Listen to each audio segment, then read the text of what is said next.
was a huge mountain on which lies Golconda. Constructed in the medieval period, this is one of the strongest forts of the Deccan, and it played a pivotal role in shaping the politics of the region.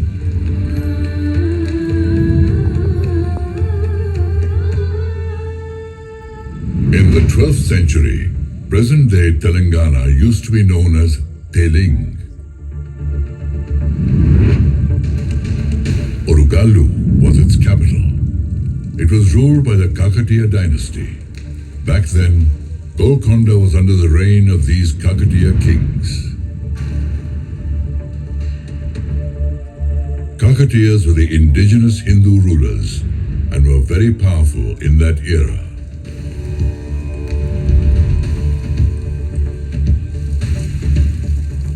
Their fame spread across many countries and started attracting foreign invaders.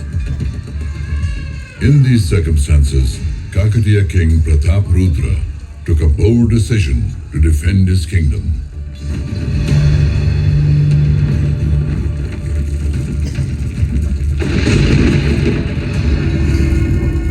I, Kakatiya King Pratap Rudra,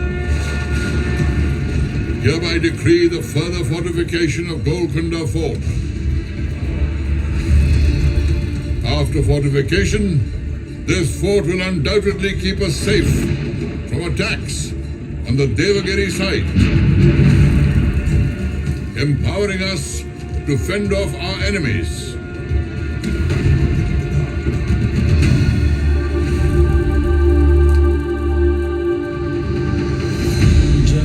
से बड़ी है जंग की तैयारी एकजुट रहेंगे तो पड़ेंगे हम भारी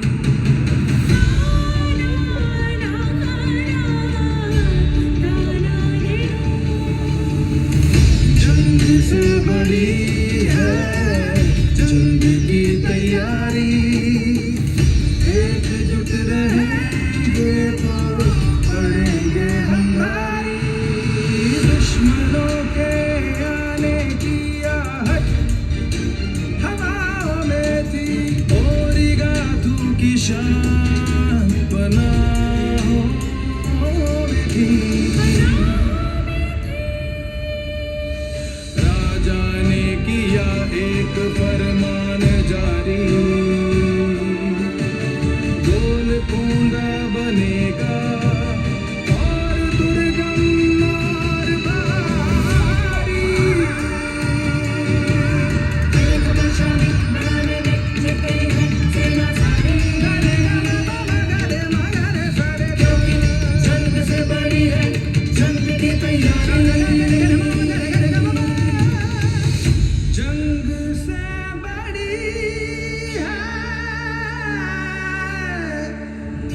जंग की तैयारी एकजुट रहेंगे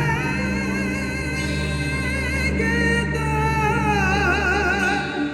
पड़ेंगे हम भारी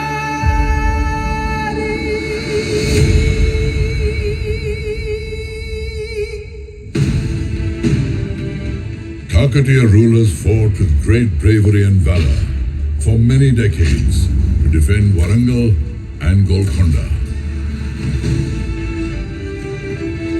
At the end of the Kakatiya kingdom, brave native rulers like Musunuri Pralyanayak fought courageously and drove the invaders from his kingdom.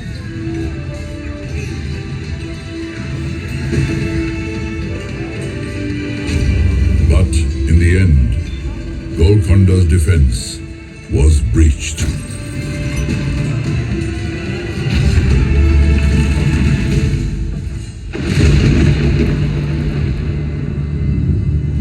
Time took a momentous turn.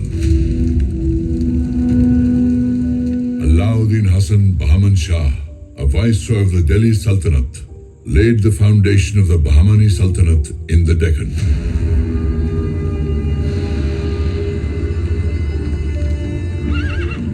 Bahman Shah marched towards Golconda with the dream of conquering Warangal.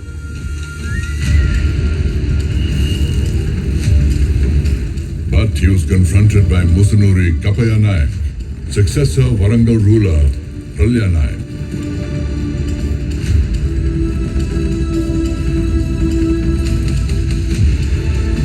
Fighting with great valor and bravery, he drove away the invaders from Golconda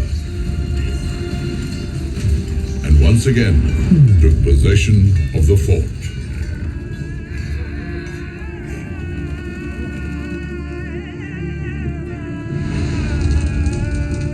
After 2 decades had passed, Rechirla Padmanayak King Annapota Nayak killed Musunuri Kapaya Nayak with the help of the Bahmani army.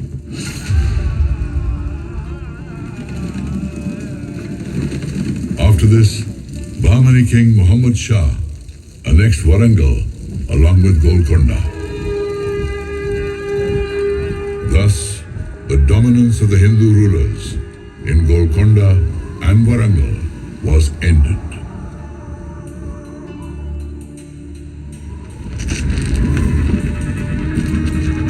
As history, I saw the churnings of a remarkable change at this point in time.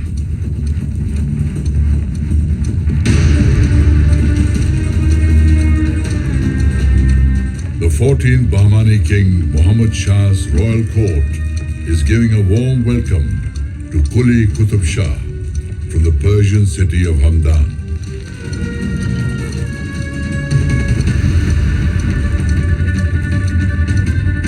Quli Qutb Shah becomes a Subedar, an important military officer of the Bahmani kingdom. Impressed by his working style and abilities, he is made Qutbul Mulk, or Governor of Telangana, within 7 years.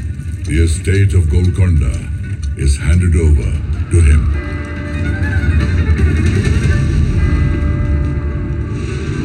Golconda etches a new signature on the pages of time. Bahmani rule ends. Quli Qutb Shah proclaims himself the Sultan of Golconda.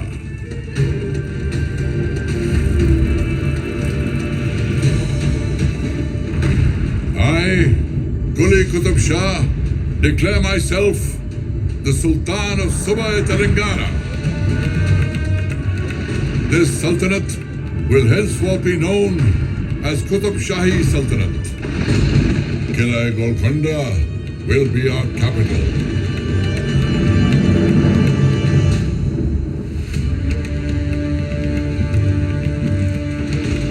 With Sultan Quli Qutbul Mulk, the foundation of the Qutb Shahi Sultanate was laid in Telangana. Sultan Quli made Golconda his capital, beautified the fort, and named it Muhammad Nagar.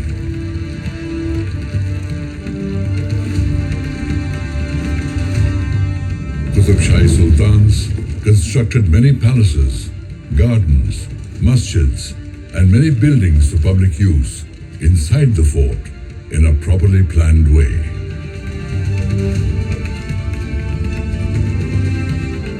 Spread over a radius of 7 kilometers, the fort has 8 gates. Ahead of the entrance gate, Bala Hisar, is the Diwan-e-Khas and the court. Beyond that lies the Sultan's residence and the Queen's palace.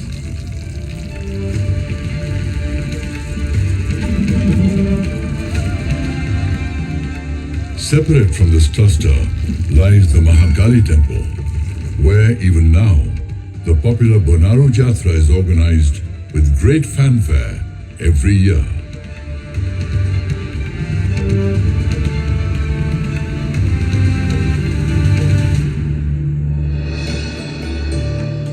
After Sultan Quli, his third son, Jamshed Quli Qutb Shah, became the Sultan. He had a long drawn-out conflict with his younger brother, Ibrahim Quli, who had to take refuge under the Ram Rai of the Vijayanagar Empire.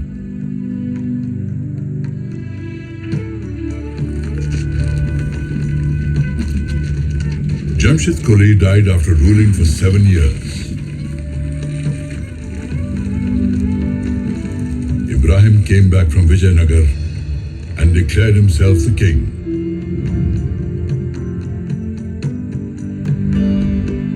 A lake was constructed during his reign. The lake was named Hussain Sagar after his son-in-law and the renowned Sufi saint Hussain Shah Wali. Ibrahim Quli started the expansion of Golconda beyond Musi River,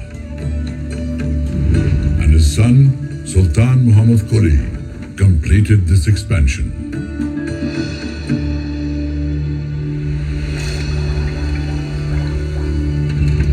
The Sultan had a deep-seated affection for Persian and Deccan literature and the Telugu language as well.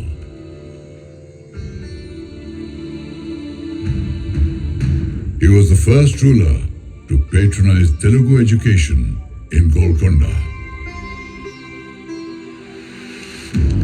Telugu poets Adanki Gangadhar Kavi, Kandukuri Rudra Kavi, and many other Telugu poets recited poems in his royal court.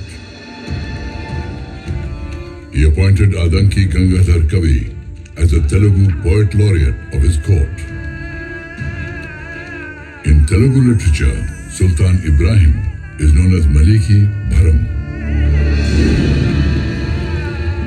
Renowned Telugu writer Kandukuri Rudra Kavi was awakening the conscience of society through his writings. By writing Yakshagana simultaneously in prose and play formats, he gained such eminence that Sultan Ibrahim Quli Qutub Shah desired to hear his rendition in person.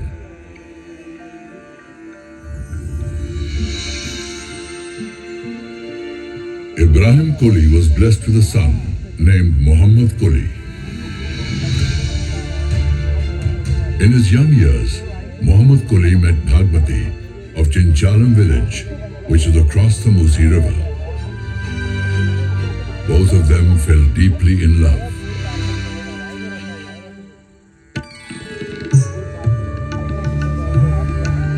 His father Ibrahim Quli realized that for the betterment of the Sultanate, he should not oppose their union. So Bhagmati and Muhammad Quli were united forever.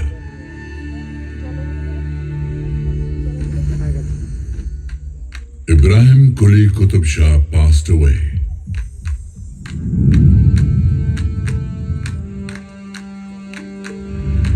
His heir, Muhammad Quli Qutub Shah, became the Sultan of Golconda when he was only 14 years old.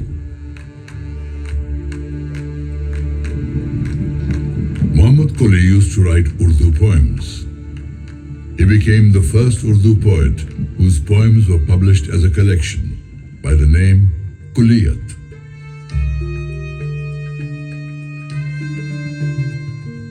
The Isfahani style of architecture influenced the creation of Hyderabad.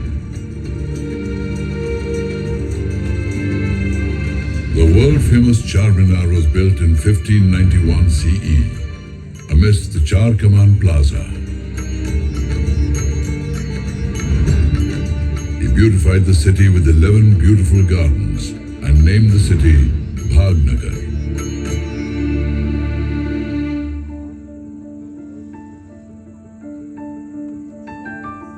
A spectacular light. Where is it emanating from? Has a mountain of light ascended on earth? Yes, it's true. This light is from a priceless diamond. Its luster was so wondrous that it was named Kohinoor, which means mountain of light.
Sultan after Muhammad Quli, his son-in-law, Muhammad Qutb Shah. Makkah Masjid was planned during his reign. Under the rule of Sultan Abdullah Qutb Shah, son of Muhammad Qutb Shah and Hayat Bakshi Begum, the Telugu kingdom expanded all the way from Ganjam in the north to Chennai in the south.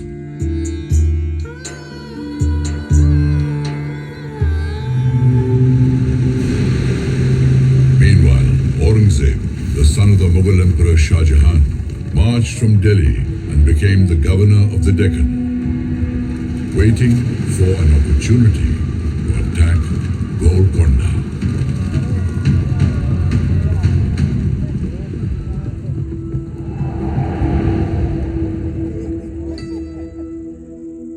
Defeated by force, Aurangzeb resorted to deceit. One of Sultan Abdullah Qutb Shah's trusted men betrayed him. Aurangzeb captured Sultan Abdullah Qutb Shah and made him a prisoner in his own fort.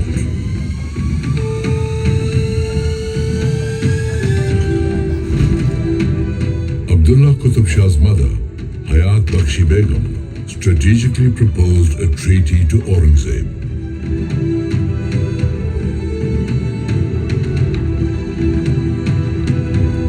In return for freedom from captivity and continuing his rule over Golconda, Abdullah Qutb Shah gave Aurangzeb's son, Muhammad Sultan, the estate of Ramgir and also accepted him as his son-in-law.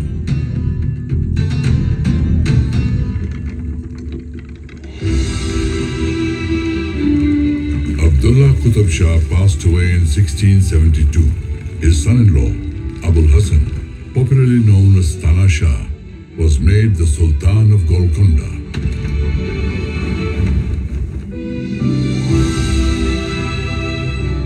Abul Hassan appointed able Hindu ministers to important posts in the government.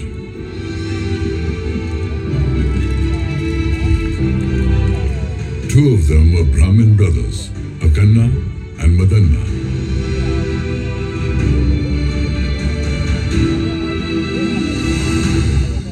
Maratha ruler Chhatrapati Shivaji Maharaj visited Golconda twice during the reign of Abul Hassan.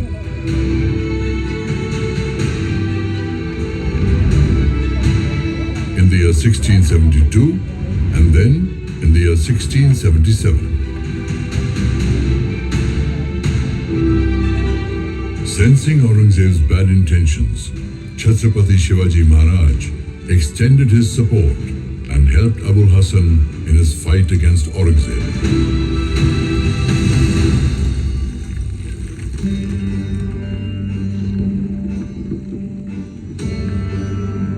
Sultan Abul Hassan communicated directly with his people.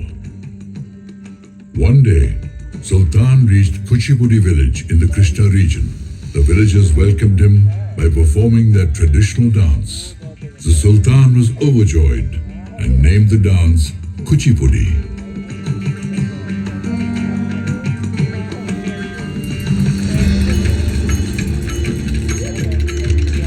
Madanna's nephew, Kancharla Gopanna, was appointed the Tehsildar of Bhadrachalam. As an ardent devotee of Lord Sri Ram, he renovated Ramchandra Mandir for his deity at Bhadrachalam. In this endeavor, he utilized some funds from the state treasury. Angered by this, Abul Hassan Tana Shah imprisoned him in Golconda Fort.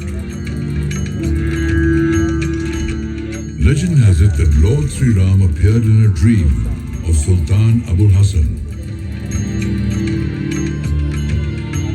and returned the amount taken by Gopanna to the Sultan in the form of gold coins, thus securing the release of his devotee.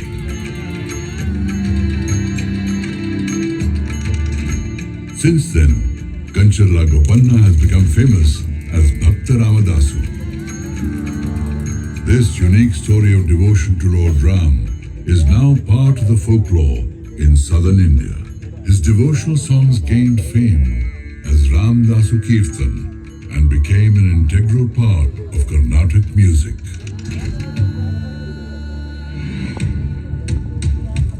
The fact that Abul Hasan Tana Shah was helping Bijapur fight the Mughals and was also appointing many Hindu ministers was enough to enrage the Mughal emperor Aurangzeb.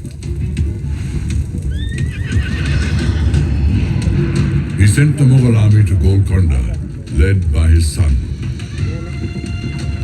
After 8 months of fierce battles, his army managed to enter the fort deceitfully. The treasury of Golconda was looted. The Hindu ministers Madanna and Akanna were beheaded. Not only this, Abul Hasan Tana Shah was imprisoned in Kala Mahal of Daulatabad's fort. He died in jail. And with this, the Qutub Shahi dynasty came to an end. Aurangzeb appointed Asaf Jahi as the Subedar of Golconda, who went on to rule Hyderabad independently by the name of Nizam-ul-Mulk.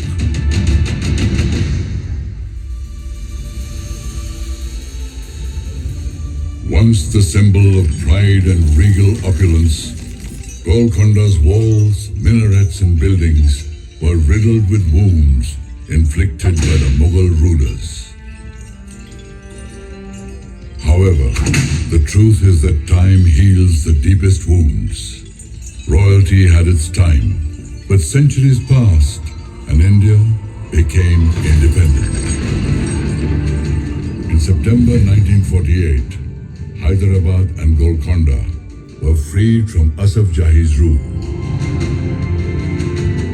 Independent India's federal system of governance once again gave Golconda the opportunity to smile.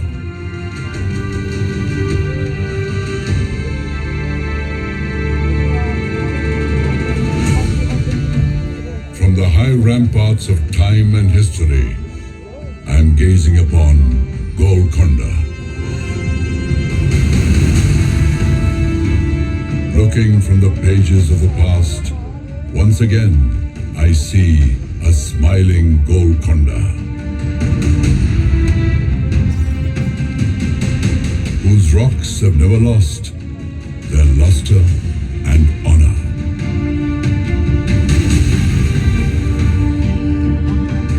Golconda, whose crimson red dawn awaits the first shining rays of the sun, which will illuminate these hills of granite, making Fort Golconda shine bright forever.